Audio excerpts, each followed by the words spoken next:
Leitura da palavra, 24 de julho de 2020. Evangelho segundo Marcos, capítulos 13 e 14. Eu leio a palavra em nome do Pai, do Filho e do Espírito Santo. Capítulo 13. O sermão profético, a destruição do templo. Ao sair Jesus do templo, disse-lhe um dos seus discípulos: Mestre, que pedras, que construções! Mas Jesus lhe disse: Vês essas grandes construções? Não ficará pedra sobre pedra, que não seja derrubada. O princípio das dores. No Monte das Oliveiras, defronte do templo, achava-se Jesus assentado, quando Pedro, Tiago, João e André lhe perguntaram em particular: Dize-nos quando sucederão essas coisas, e que sinal haverá quando todas elas estiverem para cumprir-se? Então, Jesus passou a dizer-lhes: Vede que ninguém vos engane. Muitos virão em meu nome, dizendo, sou eu, e enganarão a muitos. Quando, porém, ouvirdes falar de guerras e rumores de guerras, não vos assusteis. É necessário assim acontecer, mas ainda não é o fim. Porque se levantará nação contra nação, e reino contra reino. Haverá terremotos em vários lugares e também fomes. Essas coisas são o princípio das dores. Estais vós de sobreaviso, porque vos entregarão aos tribunais e às sinagogas. Sereis açoitados e vos farão comparecer à presença de governadores e reis, por minha causa, para lhes servir de testemunho. Mas é necessário que primeiro o evangelho seja pregado a todas as nações. Quando, pois, vos levarem e vos entregarem, não vos preocupeis com o que haveis de dizer, mas o que vos for concedido naquela hora, isso falai, porque não sois vós os que falais, mas o Espírito Santo. Um irmão entregará à morte outro irmão, e o pai ao filho. Filhos haverá que se levantarão contra os progenitores e os matarão. Sereis odiados de todos por causa do meu nome. Aquele, porém, que perseverar até o fim, esse será salvo. A grande tribulação.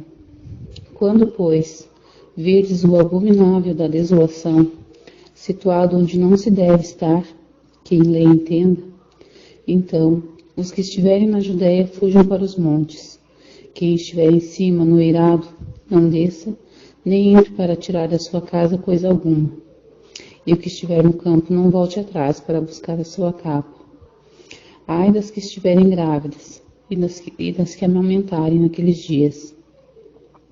Orai para que isso não suceda no inverno, porque aqueles dias serão de tamanha tribulação, como nunca houve desde o princípio do mundo, mas que Deus criou, até agora, e nunca jamais haverá. Não tivesse o Senhor abreviado aqueles dias, e ninguém se salvaria, mas por causa dos eleitos que ele escolheu, abreviou tais dias.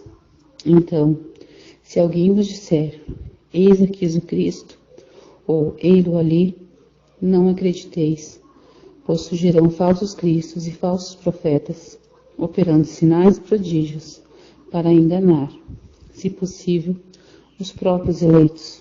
Estais vós de sobreaviso, tudo vos tenho predito. A vinda do Filho do Homem. Mas, naqueles dias, após a referida tribulação, o sol escurecerá, a lua não dará a sua claridade, as estrelas cairão do firmamento e os poderes do céu serão abalados. Então verão o Filho do Homem vir nas nuvens, com grande poder e glória, e ele enviará os anjos e reunirá os seus escolhidos dos quatro ventos, da extremidade da terra até a extremidade do céu. A parábola da figueira. Exortação à vigilância. Aprendei, pois, a parábola da figueira. Quando já os seus ramos se renovam e as folhas brotam, sabeis que está próximo o verão. Assim, também vós, quando virdes acontecer essas coisas, sabei que está próximo, às portas. Em verdade vos digo, que não passará esta geração sem que tudo isso aconteça. passará o céu e a terra, porém as minhas palavras não passarão. Mas a respeito daquele dia ou da hora, ninguém sabe, nem os anjos no céu, nem o Filho, senão o Pai. Estai de sobreaviso, vigiai e orai, porque não sabeis quando será o tempo.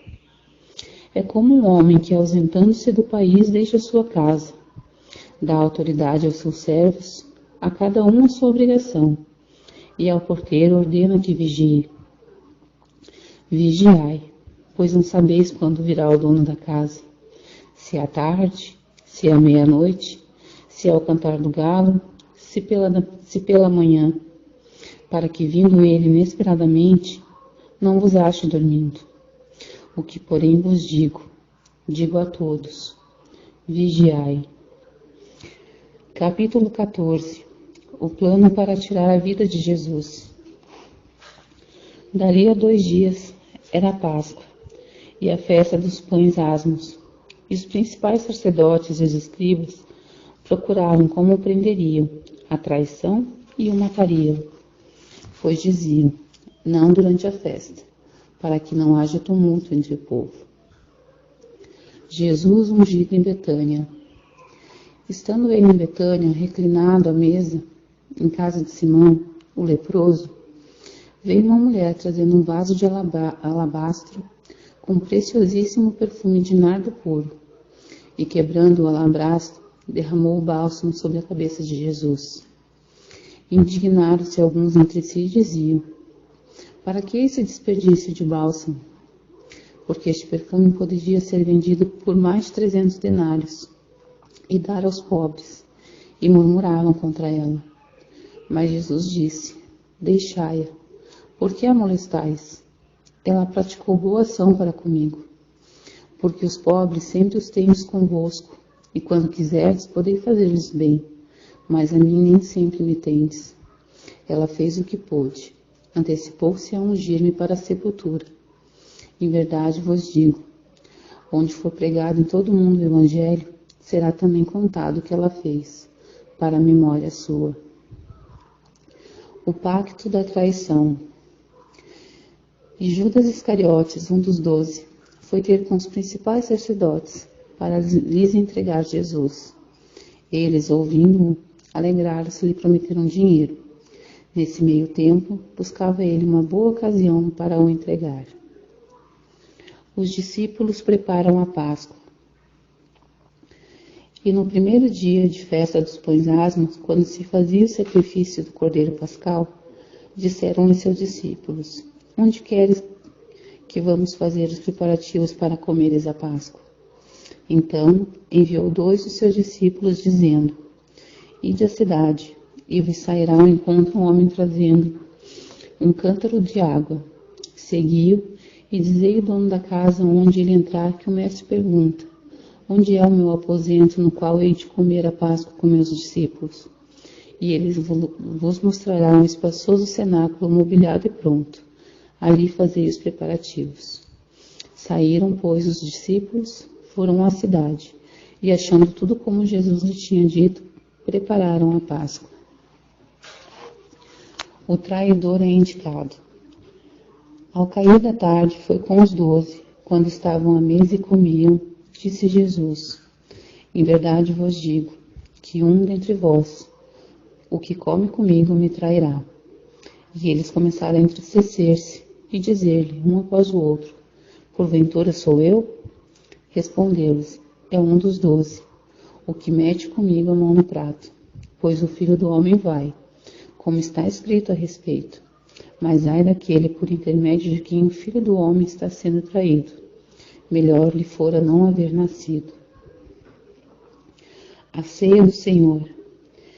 E enquanto comiam, tomou Jesus um pão, e abençoando, partiu, e lhes deu, dizendo, tomai, isto é o meu corpo. A seguir, tomou Jesus um cálice, tendo dado graças, e deu aos seus discípulos, e todos beberam dele.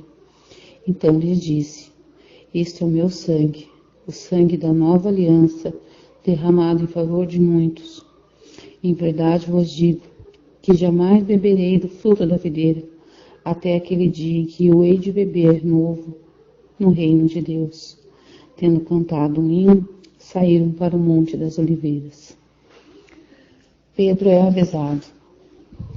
Então lhe disse Jesus: todos vós os escandalizareis, porque está escrito: ferirei o pastor e as ovelhas ficarão dispersas. Mas depois da minha ressurreição, irei adiante de vós para a Galiléia.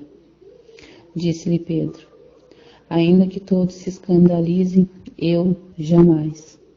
Respondeu-lhe Jesus: em verdade te digo que hoje, nesta noite, antes que 2 vezes cante o galo, tu me negarás 3 vezes. Mas ele insistia com mais veemência: ainda que me seja necessário morrer contigo, de modo nenhum te negarei. Assim disseram todos. Jesus no Getsemane. Então foram a um lugar chamado Getsemane. Ali chegados, disse Jesus a seus discípulos: assentai-vos aqui enquanto eu vou orar. E levando consigo a Pedro, Tiago e João, começou a sentir-se tomado de pavor e de angústia. E ele lhes disse: a minha alma está profundamente triste até a morte. Ficai aqui e vigiai. E adiantando-se um pouco, prostrou-se em terra e orava para que, se possível, lhe fosse poupada aquela hora. E dizia: Abba, Pai, tudo te é possível, passa de mim este cálice. Contudo, não seja o que eu quero, e sim o que tu queres. Voltando, achou-os dormindo, e disse a Pedro: Simão, tu dormes? Não pudeste vigiar nenhuma hora? Vigiai e orai, para que não entreis em tentação. O espírito, na verdade, está pronto, mas a carne é fraca. Retirando-se de novo, orou repetindo as mesmas palavras. Voltando, achou-os outra vez dormindo, porque os seus olhos estavam pesados e não sabiam o que lhes responder. E veio pela 3ª vez e disse: ainda dormis e repousais? Basta, chegou a hora. O Filho do Homem está sendo entregue nas mãos dos pecadores. Levantai-vos. Vamos, eis que o traidor se aproxima. Jesus é preso.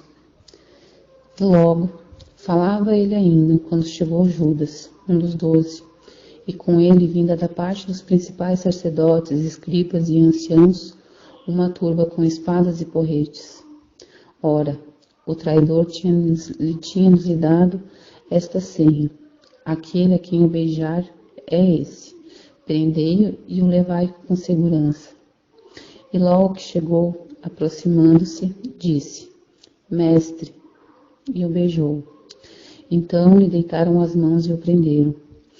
Nisso, um dos circunstantes, sacando da espada, feriu o servo do sumo sacerdote e cortou-lhe a orelha. Disse-lhe Jesus: saístes com espadas e porretes para prender-me, como a um salteador? Todos os dias eu estava convosco no templo ensinando e não me prendeste. Contudo, é para que se cumpram as Escrituras. Então, deixando-o, todos fugiram. Jesus seguido por um jovem. Seguia um jovem, coberto unicamente com um lençol, e lançaram-lhe a mão, mas ele, largando o lençol, fugiu desnudo. Jesus perante o Sinédrio.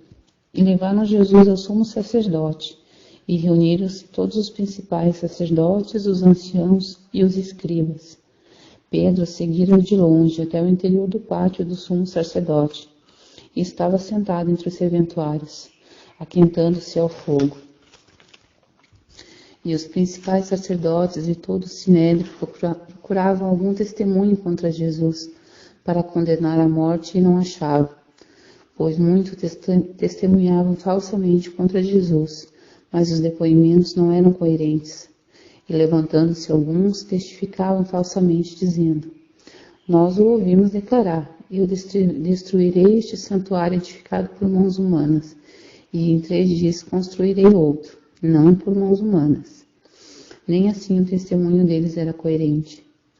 Levantando-se o sumo sacerdote no meio, perguntou a Jesus: nada responde os que estes depõem contra ti? Ele, porém, guardou silêncio e nada respondeu. Tornou a interrogá-lo o sumo sacerdote e lhe disse: És tu o Cristo, o Filho do Deus bendito? Jesus respondeu: Eu sou, e vereis o Filho do Homem sentado à direita do Todo-Poderoso e vindo com as nuvens do céu. Então o sumo sacerdote rasgou suas vestes e disse: Que mais necessidade temos de testemunhas? Ouvistes a blasfêmia? Que vos parece? E todos o julgaram réu de morte. Puseram-lhe alguns a cuspir nele, a cobrir-lhe o rosto, a dar-lhe murros e a dizer-lhe: Profetiza. E os guardas o tomaram a bofetadas. Pedro nega a Jesus. Estando Pedro embaixo no pátio, veio uma das criadas do sumo sacerdote, e vendo a Pedro que se aquentava, fixou e disse: Tu também estavas com Jesus o Nazareno. Mas ele o negou, dizendo: Não o conheço, nem compreendo o que dizes.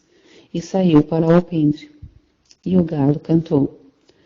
E a criada, vendo-o, tornou a dizer aos circunstantes: Este é um deles. Mas ele outra vez o negou.